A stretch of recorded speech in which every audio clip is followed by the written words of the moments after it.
Auto করে আমরা পিকনিকে যাচ্ছিলাম আশেপাশেই, আমাদের ফ্যামিলির লোকজন মিলায়ে। আর আমার পার্টনাররা থাকবে না, তা তো আর হতেই পারে না। তো ওই দুষ্টুরা গান বাজাচ্ছিল, আমার ভাইয়ের ছেলে ওরা। তো আমরা লিপসিং করছিলাম, একটু হাত পা নাড়াচ্ছিলাম। খুবই মজা লাগছিল আর কি, চারিদিকে আলো বাতাস, আর আমাদের আশেপাশটা অনেক সুন্দর। তো খুবই ভালো লাগছিল আর কি। আমরা যাচ্ছিলাম হচ্ছে আমাদের ওই যে সাপাহারে ঐতিহাসিক দিবর দিঘিতে।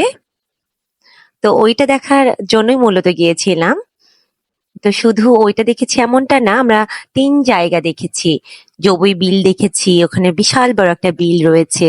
তারপর হচ্ছে সীমান্তবর্তী এলাকা সোনাডাঙ্গা দেখেছি। মানে খুবই সুন্দর আর কি।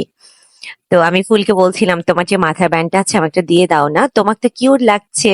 আর ফুল তো মাশাল্লাহ অনেক কিউট। আর তারা তো হচ্ছে আমার ভীষণ জান বেবি। তারা আমাকে অনেক ভালোবাসে আর আমিও অনেক ভালোবাসি। তারা আমাকে সারাক্ষণ আদর করে, আর আমিও তাদের অনেক আদর করি। মানে সবসময় আমি তাদের সাথেই থাকি আর কি।